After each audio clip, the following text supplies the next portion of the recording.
Baik, sebelumnya izin memperkenalkan diri, nama saya Oktana Permatanaima dengan NIM 123260007. Di sini saya akan menjelaskan tentang bab 7 yang mana cara penyimpanan dan pengiriman obat yang baik, di mana prinsipnya pengawasan mutu mencakup seluruh kegiatan untuk menjamin mutu bahan dan produk, mulai dari pengambilan sampel, spesifikasi, pengujian, dokumentasi, hingga pelulusan produk. Pengawasan mutu juga harus independen dari produksi yang terlibat dalam semua keputusan yang berkaitan dengan mutu produk. Kemudian terdapat umum, yang mana setiap industri farmasi wajib memiliki bagian pengawasan mutu yang independen dan dipimpin personal berkualifikasi. Tanggung jawabnya meliputi penyusunan dan penerapan prosedur mutu, pengawasan sampel, pembanding dan pertinggal, pemantauan stabilitas, evaluasi produk jadi, serta investigasi keluhan mutu. Personal pengawasan mutu berhak mengakses area produksi untuk pengambilan sampel dan investigasi. Kemudian ada cara berlaboratorium pengawasan mutu yang baik, di mana laboratorium pengawasan mutu harus memenuhi persyaratan bangunan, fasilitas, dan peralatan sesuai CPOB, di mana dengan pengaturan untuk mencegah kontaminasi silang, terutama pada laboratorium mikrobiologi, penggunaan laboratorium luar diperbolehkan untuk kegiatan tertentu dan harus terdokumentasi. Kemudian ada dokumentasi, di mana dokumentasi merupakan seluruh kegiatan pengawasan mutu wajib terdokumentasi dengan baik, mencakup spesifikasi, prosedur pengambilan sampel dan pengujian, kalibrasi, dan perawatan alat, penanganan holds dan hold, laporan hasil uji data pemantauan lingkungan, serta validasi metode analisis, di mana dokumentasi harus disimpan sesuai ketentuan dan memungkinkan evaluasi tren pada mutu. Kemudian terdapat pengambilan sampel, di mana pengambilan sampel juga harus dilakukan berdasarkan prosedur tertulis dengan menjelaskan metode, peralatan, jumlah sampel, penandaan, kondisi penyimpanan, serta pencegahan kontaminasi, di mana sampel tersebut harus representatif terhadap batch dan rencana pengambilan sampel harus berbasis manajemen risiko. Yang kedua ada personalia, di mana personal yang merupakan pengambilan sampel wajib mendapatkan pelatihan awal dan berkala mengenai teknik sampling, pencegahan kontaminasi silang, penanganan bahan berbahaya atau steril, serta pentingnya pencatatan kondisi yang tidak normal. Yang ketiga terdapat bahan awal, di mana identitas bahan awal pada umumnya harus diuji dari tiap wadah, kecuali terdapat prosedur tervalidasi yang menjamin keakuratan identifikasi. Penilaian mutu bahan awal dilakukan melalui pengujian sampel representatif dengan pendekatan statistik dan mempertimbangkan keadaan pemasok. Lalu bahan pengemas, di mana pengambilan sampel bahan pengemas harus mempertimbangkan jumlah mutu, jenis bahan, metode produksi, dan sistem memastikan mutu pemasok, di mana jumlah sampel ditentukan secara statistik dan dicantumkan di dalam rencana pengambilan sampel. Lalu yang kedua ada kegiatan pengambilan sampel, di mana pengambilan sampel tersebut harus mencegah pencemaran dan pencampur baruan. Semua alat saling harus bersih, inert, dan diberi perlakuan pembersihan atau sterilisasi sesuai kebutuhan, di mana wadah sampel wajib diberi label lengkap dan jelas. Lalu metode pengujian, di mana metode analisis harus divalidasi dan diverifikasi sebelum digunakan. Semua hasil pengujian dicatat, dievaluasi, dan dianalisis trennya, terutama untuk atribut mutu kritis, di mana pengujian selama proses harus dilakukan sesuai metode yang disetujui oleh pengawasan mutu. Untuk persyaratan pengujian, bahan awal, bahan pengemas, dan produk jadi wajib diuji kesesuaiannya terhadap spesifikasi sebelum diluluskan. Produk yang tidak memenuhi spesifikasi harus ditolak, sedangkan produk hasil pengolahan ulang wajib memenuhi seluruh persyaratan mutu sebelum didistribusi. Untuk pemantauan lingkungan mencakup mutu air proses, kondisi mikrobiologis area produksi, kontaminan udara, serta potensi kontaminasi silang dari lingkungan sekitar guna menjamin mutu produk yang dihasilkan. Untuk pengujian ulang bahan yang dituluskan, bahan atau produk yang disimpan melebihi batas waktu atau dalam kondisi tidak sesuai harus diuji ulang oleh pengawasan mutu sebelum digunakan kembali atau diluluskan. Lalu untuk pengolahan ulang, produk hasil pengolahan ulang harus menjalani pengujian tambahan dan bila perlu, uji stabilitas lanjutan untuk memastikan mutu dan keamanan produk tetap terjamin. Program stabilitas ongoing. Program stabilitas ongoing bertujuan memantau mutu produk selama masa edar. Program ini harus memiliki protokol tertulis, mencakup jumlah batch, metode uji, kondisi penyimpanan, interval pengujian, dan analisis tren. Hasil yang menunjukkan holes atau tren negatif signifikan wajib diinvestigasi dan dilaporkan ke BPOM bila berdampak pada produk di pasaran. Selanjutnya, transfer metode analisis. Transfer metode analisis antar laboratorium harus dilakukan berdasarkan protokol rinci yang mencakup metode uji, pelatihan personel, baku dan sampel uji, kriteria keberterimaan, serta dokumentasi hasil transfer. Penyimpangan harus diselidiki dan dapat memerlukan revalidasi metode. Untuk contoh kasus CPOB, latar belakang, industri farmasi wajib memenuhi standar CGMP untuk menjamin mutu dan keamanan obat.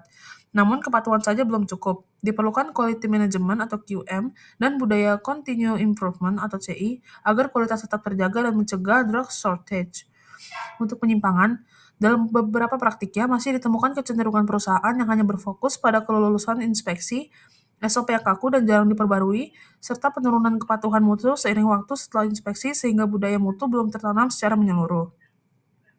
Lalu permasalahan dan dampaknya.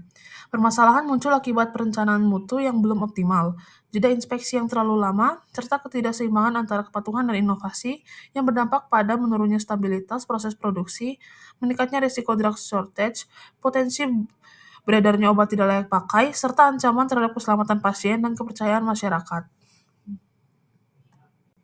Kesimpulannya, penerapan praktik manajemen mutu terbukti berpengaruh positif terhadap budaya perbaikan berkelanjutan dan inspeksi CGMP akan paling efektif apabila dilakukan dengan frekuensi yang moderat serta didukung program kematangan mutu agar dampak positifnya bertahan lebih lama dan kualitas industri farmasi tetap terjaga.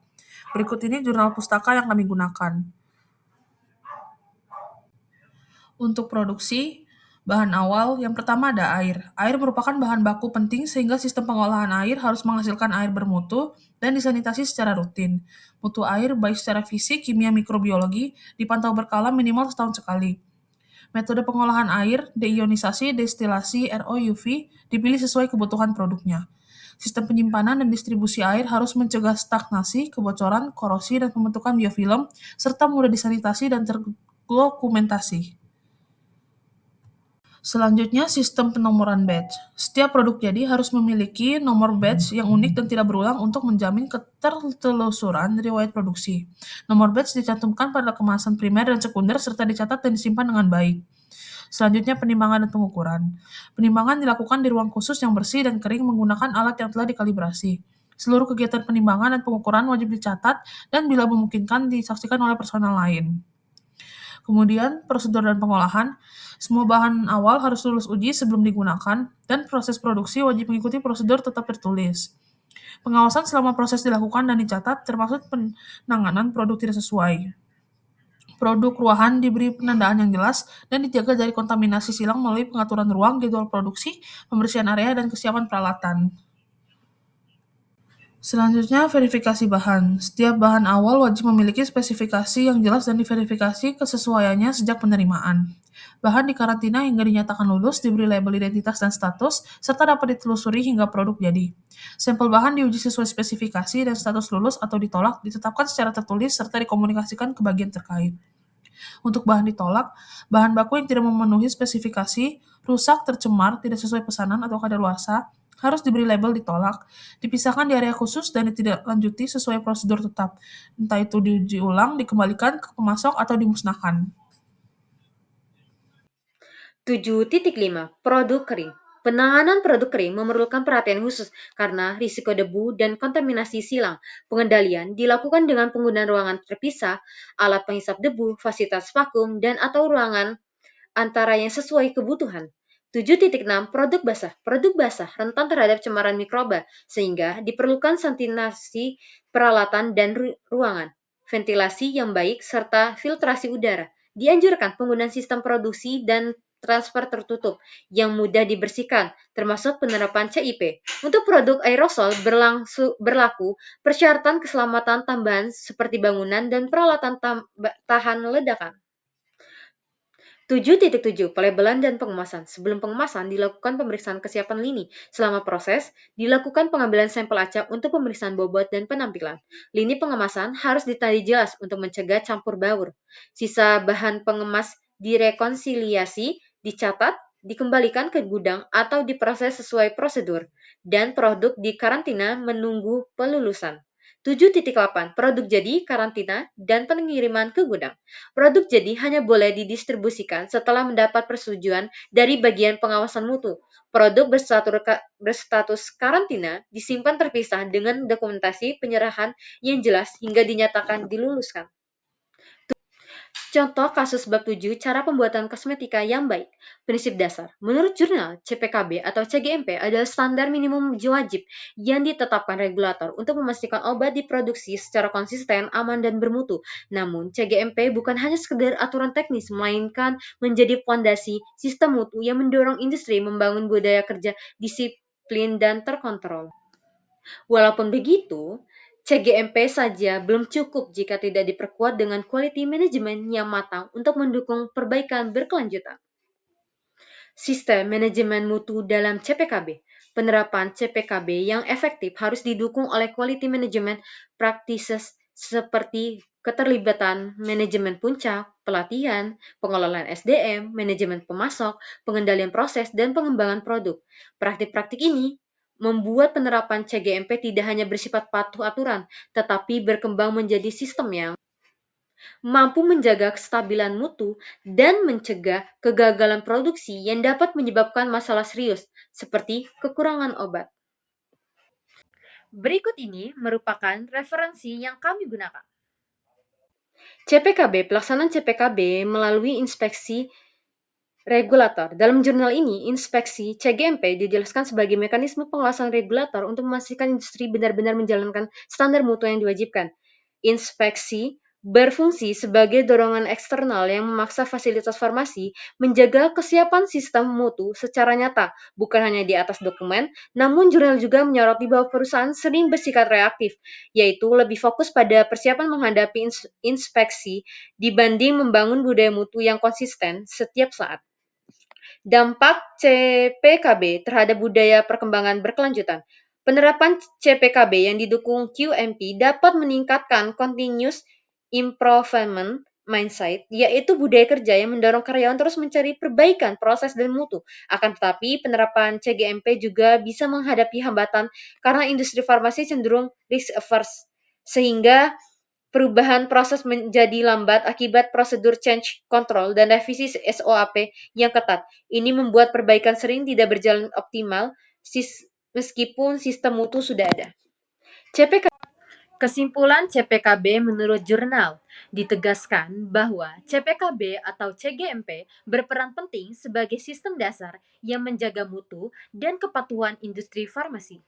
Tetapi, efek pengawasan, inspeksi, tidak bertahan lama jika tidak ada budaya mutu internal yang kuat.